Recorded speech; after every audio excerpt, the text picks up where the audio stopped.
अब मुझे और अपने पिताश्री को अनुमति दो पुत्री, किंतु विश्वास रखो कि तुम हमारे मन में सदैव रहोगी।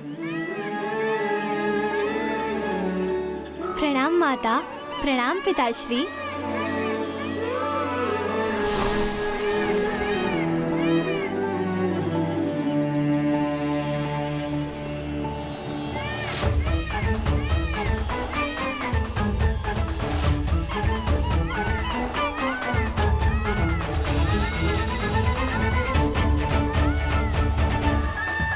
ये पुष्प कितने सुंदर हैं।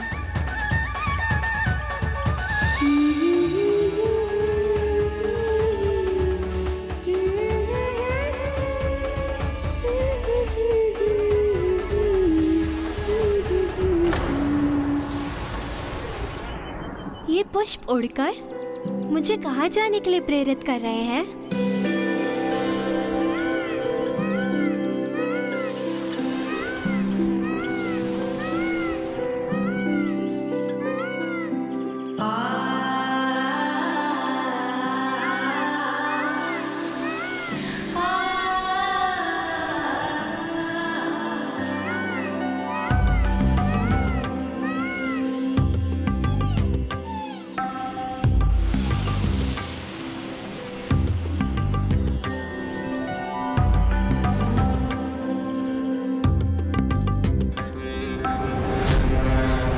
पुत्री अशोक सुंदरी कहीं आनंद में खोकर इस सीमा से बाहर न चली जाए।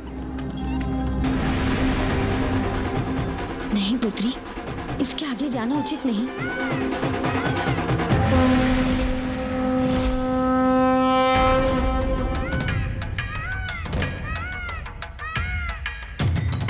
इस वन की परिधि में कोई प्रवेश नहीं कर सकता, किंतु यहाँ से बाहर जाते समय अपनी कोमल बालिका रूप को नहीं, अपितु अपने दिव्य रूप को धारण करना। माँ, मैं कुछ नहीं भूली हूँ। मैं अपने दिव्य रूप में ही यहाँ से बाहर जाऊंगी।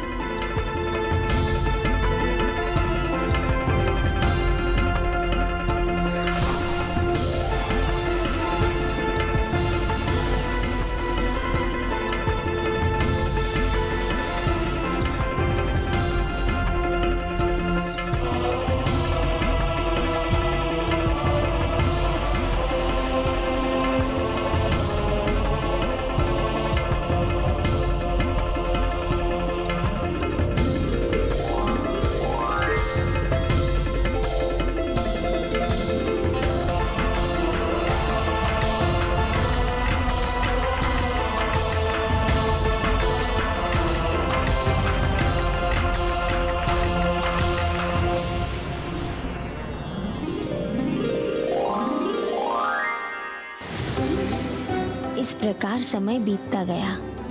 पुत्री अशोक सुंदरी संतोष और आनंद का विस्तार कर सभी के दुख संताप हरने लगी। उसने चारों ओर प्रसन्नता का विस्तार किया और लोगों के जीवन में सुख एवं संतुष्टि ले आई।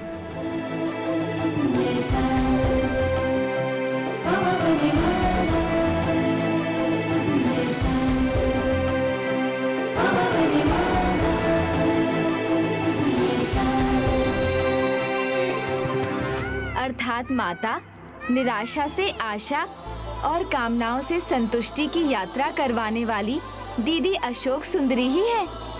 हाँ भ्राता गणेश, परंतु मेरे लिए ये तब भी संभव है जब कोई सच्चे हृदय से सत्कर्म करे, धर्म का पालन करे और प्रभु के प्रभुत्व में विश्वास रखे। किंतु माता, दीदी अशोक सुंदरी को दिव्य रूप धारण किए बिना नंदनवन से बाहर जाने की अनुमति क्यों नहीं थी?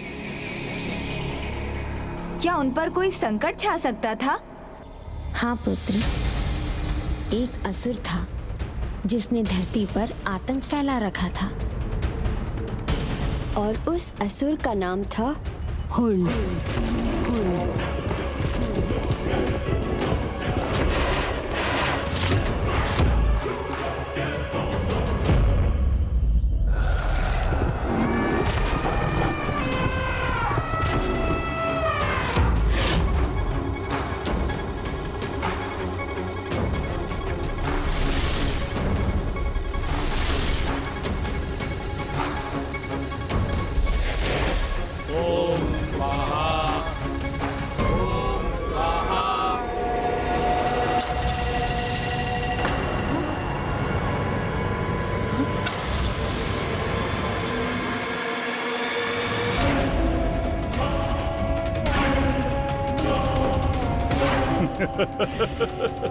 हुंड हूं मैं, महाराज हुंड।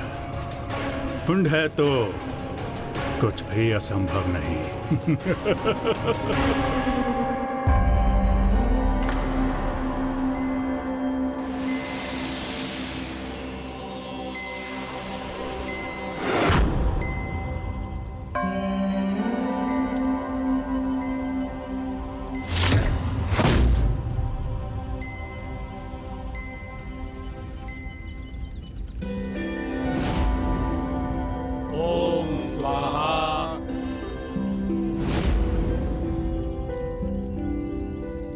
ये कैसे संभव है?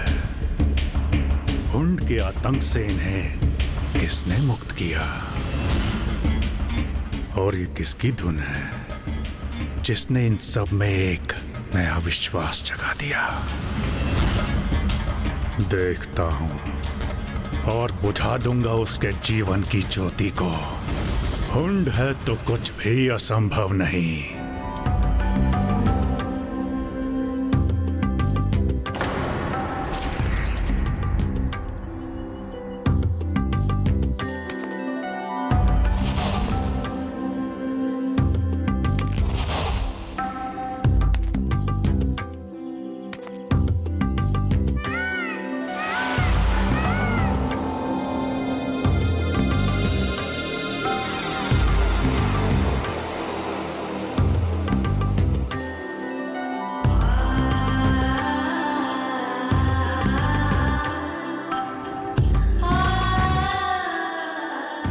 अद्भुत,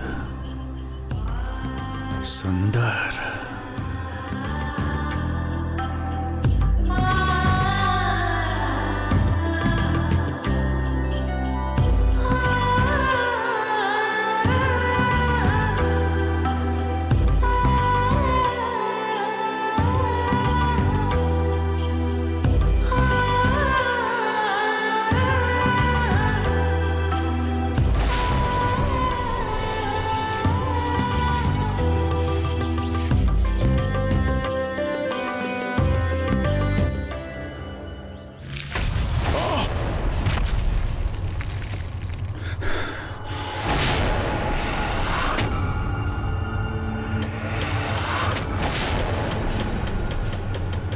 हुंड को रोकने का दुस्साहस किसने किया?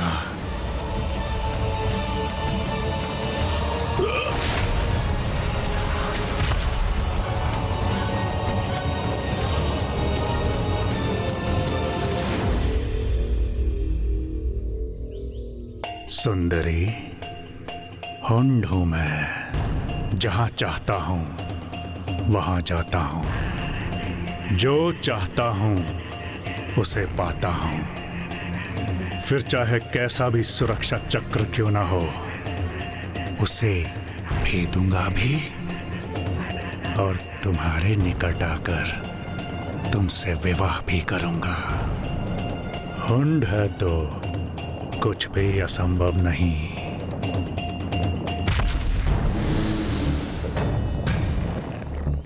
बल नहीं तो कोई और उपाय करूंगा, किंतु तुम्हें अवश्य प्रभावित करूंगा।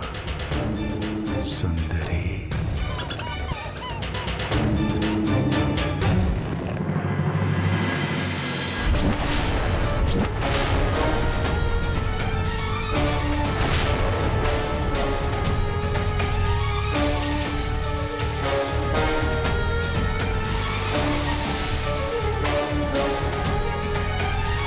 देखो सुंदरी, कैसे इस स्थान में मैंने दीपक प्रज्वलित कर दिए।